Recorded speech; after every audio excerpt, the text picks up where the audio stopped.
One and all to the third episode of ASDIN TV. I'm your host, Karthik Ramani, and have the distinct honor and pleasure to have the ASDIN president, Dr. Monnie Wasse, joining me today.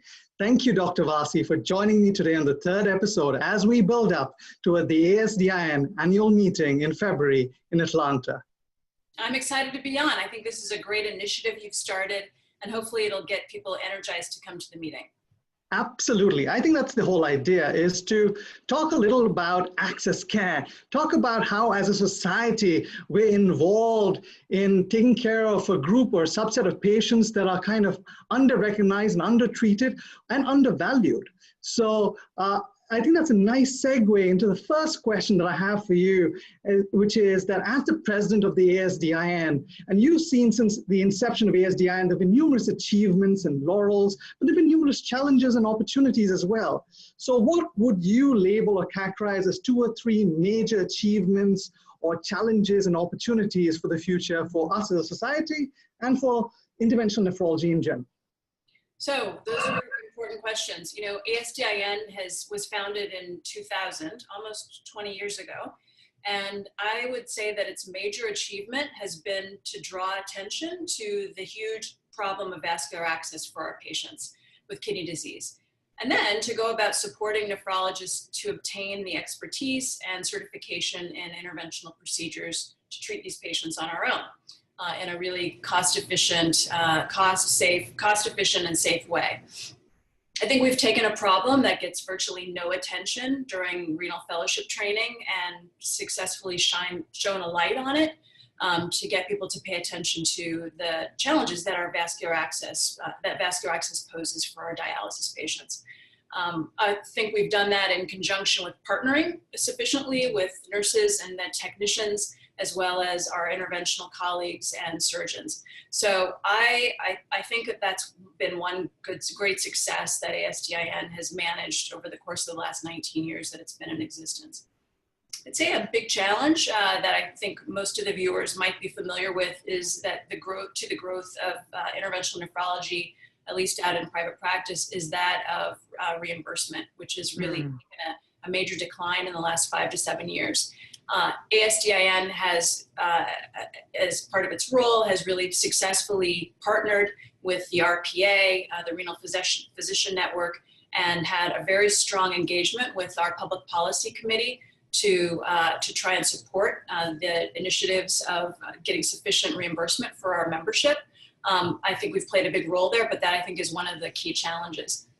I'd also say a key challenge in thinking about how we can continue to grow, or one of the things that's maybe hampered our growth, is that we haven't really sufficiently expanded to our interventional nephrology efforts to academic institutions. I think that that's been a big failure, and I think that it's an opportunity, obviously, down the road to look at attracting trainees and new researchers to areas that should really be fruitful in terms of research publications and grants and efforts that go to such a big public health problem with our patients. So those are 2 challenges I think that we have. When you ask me about where I think we should say were major opportunities, there's one that I would consider, and that would be to really broaden the tent of vascular access. And I would say that one of the efforts that I'm making as kind of the key initiative of my presidency for this 2-year period is to do that. And we've made headway in that regard. Our focus, I think, on procedures has been terrific and has been very useful for our patients. But I think that we've successfully realized that procedures aren't enough, and that continuing to broaden the scope to improve our dialysis access outcomes for our patients requires the incorporation of more disciplines. And so we've actively changed our mission statement to reflect that this last year. We've actively gone out and formalized partnerships with Surgical Society, Wasse, who many of us know and familiar with the surgeons because they speak at our meeting, frankly. But we've actually formalized a relationship with them and had a formal MOU for them to have a portion of our meeting and to speak at a portion of our meeting, and then we'll do the same at their annual meeting. we've also made some significant inroads with developing a relationship with the Association for Vascular Access. So I anticipate that these efforts will continue and broaden the reach of vascular access education, which is really what I think we should focus on at this point. I think that's brilliant. I really think that's brilliant because I think it kind of encompasses what is needed for vascular access care, which is a village. You know, we need a collaboration with different societies, whether it is the surgeons, whether it's interventional nephrologists, whether it's radiologists, dialysis access nurses, the patients themselves should have a voice. And I think that ASDIN provides that kind of conduit or liaison between all these societies. So I do see that as a huge opportunity. I think the advocacy efforts that you alluded to is so critical in any society, especially with reimbursement cuts and the fact that patients have to drive 40, 50 miles to get a procedure or have a delayed procedure or end up going to the emergency room. I think that these are all very critical. What is even more important, I think, for the future of interventional nephrology and nephrology in general is that we need to have a solid base and a foundation of research and education. And that's where your point about having academics or academia involved is so critical, especially there's so many new things, exciting new things. And I would encourage our viewers to come to the ASDIN meeting to attend these plenary sessions about things like the new endovascular fistula creation, you know, newer devices. There's a lot in biologics and biology which is still not understood about the geometry of the access. So I would encourage all students, nurses, associate members, everyone to just come. And so I want to ask you, for a person like me who's been through the rung and who has gone through the ladder, so to speak, from being a fellow, a trainee, and now an ASDIN member, the question I have is, what messages do you have for new attendees or for fellows and students and trainees so that they can take up this wonderful field and meet this unmet need for patients on dialysis? That's a great question. So I would say get involved. And getting involved means coming to our annual meeting. So there you'll meet, there's something about cultivating a community of people that are like-minded. And that's where you'll meet them. So you'll see nephrologists there, you'll see technicians, you'll see dialysis nurses, all of whom really we've known each other for a long time. And it's a wonderful, committed community that really care a tremendous amount for dialysis patients. And that's where you'll find it. And I think it'll be energizing and allow you to develop some friends as well as collaborators potentially for future projects, or just people that you see that are like-minded that you can run things past. We certainly do that as physicians, and I imagine that happens in the nursing world as well. So start by coming to the meeting. I think that's the first thing. The other thing I would say is that we've had a big initiative this year at expanding our social media. And so, you know, the communication committee, which you lead, Karthik, has been key in doing that. And so I would say, join Twitter. Our handle is @ASDIN News. We've really expanded our social media presence. And on top of that, given the education committee really wide berth to expand educational activities online and to link up with fellow societies such as the Renal Fellow Network and others to promote vascular access education online. In fact, as part of that initiative, we've actually put in 2 interventional nephrology trainees on the education committee so that they can provide kind of almost be a liaison between the trainees that are in fellowship and then to the ASDIN as a whole. And in fact, they're very involved now writing monthly blogs on various dialysis vascular access topics that get shared with the Renal Fellow Network. So that's one way we've really tried to expand this effort to train fellowship.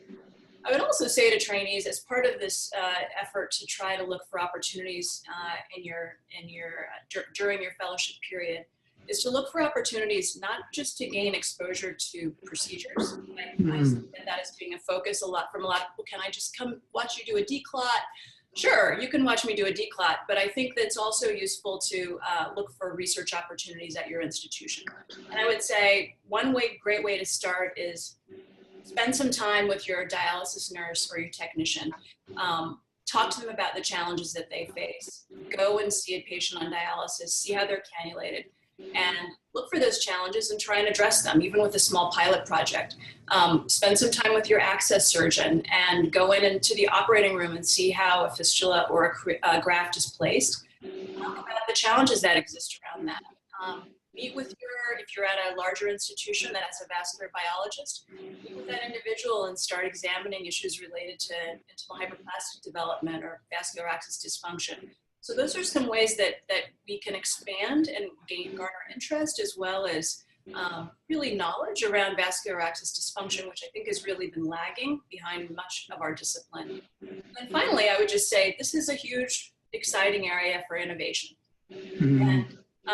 And the reason is because, one, it's a huge public health problem, but two, many of the studies that have been done to date that have looked at what they thought were predictors of vascular access dysfunction really have not borne out to be true predictors. And so for people that are wanting to be engaged in an area that's really not got a lot, it's wide open, and it involves a lot of different potential avenues for investigation, I would say look to innovate and look at some of the things at our meeting and other meetings that are in existence to help alleviate vascular access problems, but be thinking on your own about how you might do this on your own. I mean, trainees are smart and they have time to think and maybe see how things integrate with one another.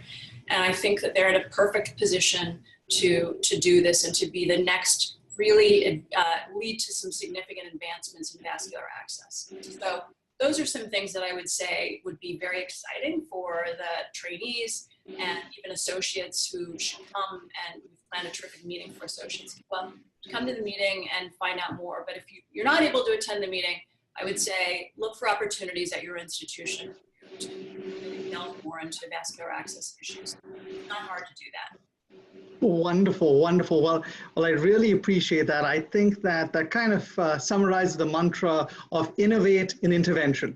And I love the fact that, you know, we're made so much of positive strides using social media, using you know, one-on-one communication, networking opportunities at the meetings. So come one, come all, come to ASDIN annual meeting. It's a great opportunity to learn, to collaborate.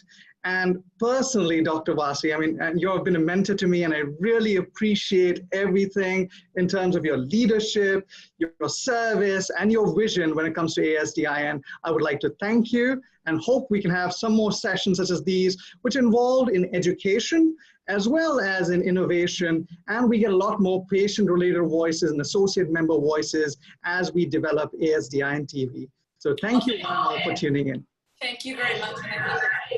Opportunity to be able to talk and for you to spearhead this effort as part of the kind of new and improved and revamped communications committee. So thank you for all of the time that you've devoted to this, Karthik.